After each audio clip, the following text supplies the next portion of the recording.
ស្ដីបងប្អូនទាំងអស់គ្នាដើម្បីថ្ងៃនេះបានទស្សនាជិតខ្លីៗរបស់ខ្ញុំដែលខ្ញុំបានទៅដើរលេងជាមួយនឹង fan របស់បងអ៊ីតាមីគាត់បាននាំពួកយើងទៅដើរលេងនៅ Kid Farm ជាកសិដ្ឋានរបស់ខ្មែរយើងតើទស្សនភាពទាំងអស់វាសប្បាយប៉ុណ្ណាសូមរងចាំទស្សនាទាំងអស់គ្នា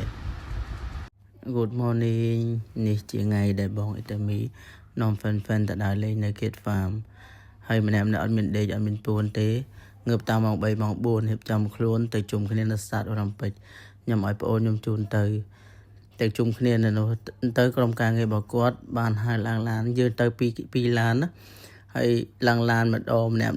ទៅឡើងលើយើងថតរូបជុំគ្នា selfie ទុកជាអនុស្សាវរីយ៍ព្រោះយើងសើដែរស្គាល់គ្នាទេហើយគាត់បានចែកអាហារសម្រន់មាននំប៉ាវមានទឹកមានអីហ្នឹងទៅហើយគេមានកម្មវិធីលេងសប្បាយនៅលើឡានមានការណែនាំខ្លួនមានការច្រៀងលេងអ្នកខ្លះគាត់តែងខ្លួនតែងអីមុនពេលទៅដល់អញ្ចឹងណាហើយនេះទៅដល់នោះគេឲ្យយើងចោះមកវគ្គសិនចោះដើម្បីយើងជន់កបោជន់អីទៅដើម្បីការពារមេរោគកុំឲ្យមេរោគដល់សត្វគេអញ្ចឹងណាទៅដល់ទីតាំងនោះឡានឈប់ឲ្យយើងចោះដល់ទៅកន្លែងញ៉ាំបាយហើយKid Farm របស់គេនឹងគេមានជាតង់មានតែអីសម្រាប់ឲ្យអ្នកដែលគាត់ទៅលេងនឹងគាត់អាចសម្រាកបានហើយធូរថ្លៃទេមកយប់30 35តាមតង់តាមអីចឹងហើយគេមានជាសម្ភារៈឲ្យយើងគេងមានភួយមានអីឲ្យយើងដែរបងអ៊ីតាមីហើយនឹងក្រុមការងារគាត់រៀបចំបាយរៀបចំអីឲ្យយើងចឹងមានបាយតែប្រឡាក់នឹងផងមានបាយគោងៀតផង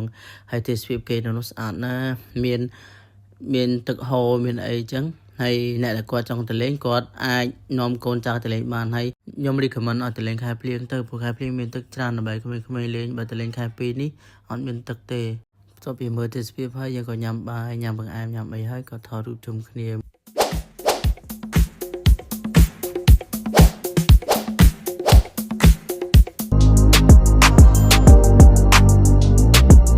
បន្ទាប់ពីថតរូបជុំគ្នាហើយបងអ៊ីតាមីគាត់ថ្លែងអំណរគុណដល់ fan ដែលបានមកចូលរួមកម្មវិធីជុំ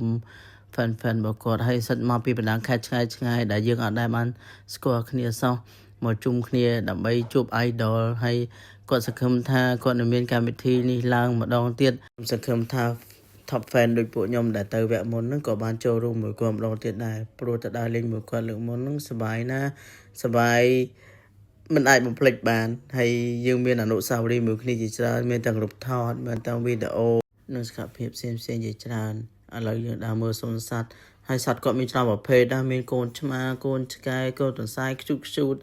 មានតាំងពីមាន់កញ្ញាមានតាំងពីព្រាបមានតាំងពីកដុលហើយកដុលគេនឹងមានច្រើនប្រភេទដែរខ្ជូតស្អាតនៅកសិដ្ឋានគាត់នឹងម្ចាស់កសិដ្ឋានគាត់អនុញ្ញាតឲ្យយើងថតរូបថតអីមួយសត្វឆ្មាមួយអីនឹងដែរអ្នកផ្សេងគេថតមួយសត្វខ្ញុំអត់ទេខ្ញុំថតបងវិលៀមហើយបន្ទាប់មកខ្ញុំទៅថតត្រីថតអីចឹងទៅត្រីស្អាតខ្ជូតមានគ្រប់ពណ៌ចម្រុះពណ៌ហើយខ្ញុំចាប់អារម្មណ៍កដុលមិញនេះបងម្ចាស់កសិដ្ឋានគាត់ថាកដុលនឹងកដុលជ្រូកព្រោះវាអត់រមអត់អីហើយរៀងវាដូចជ្រូកចឹងពេលយើងដើរមើលសួនសត្វដើរមើលត្រីមើលអីចឹងទៅម្ចាស់កសិដ្ឋាននោះគាត់ក៏ଗାយយើងដែរគាត់បង្ហាញយើងគាត់ណែនាំយើងពីសត្វនេះសត្វនោះហើយបន្ទាប់ពីមើលសួនសត្វកន្លែងហ្នឹងហើយគាត់នាំយើងទៅមើលកន្លែងគាត់ចិញ្ចឹមគោចិញ្ចឹមពពែចិញ្ចឹមចៀមដើម្បីយកទឹកដោះហើយនៅកន្លែងគាត់ក៏មានភេសជ្ជៈដែលផ្សំឡើងពីទឹកដោះចៀមនឹងដែររសជាតិវាប្លែកឆ្ងាញ់ហើយនេះជាបន្លែដែលគាត់ដាំខ្លួនឯងនៅកសិដ្ឋានរបស់គាត់ណាគាត់យកបន្លែហ្នឹងឯងដើម្បីធ្វើម្ហូបរបស់គាត់សិតតែបន្លែដែលគាត់ដាំខ្លួនឯងវាជាបន្លែធម្មជាតិតទៅពីណែនាំកន្លែងដាំបន្លែហើយគាត់ក៏ឲ្យយើងសាកទឹកដោះចៀមដែលគាត់ច្បាច់ពីដោះចៀមមកផ្ទាល់សាកទឹកដោះចៀមហើយយើងក៏ទៅឲ្យចំណីចៀមហើយថតរូបលេងជាមួយគោជាមួយសត្វហើយទេសភាពស្អាតណាស់នៅនឹងបន្ទាប់មកថតរូបជុំគ្នាពីបានថតរូបថតអីបានលេងមួយសត្វមួយអីហើយយើងក៏ដល់ពេលញ៉ាំអាហារពេលរសៀលដែលក្រុមការងារក៏រៀបចំគឺមានស៊ុបគោផង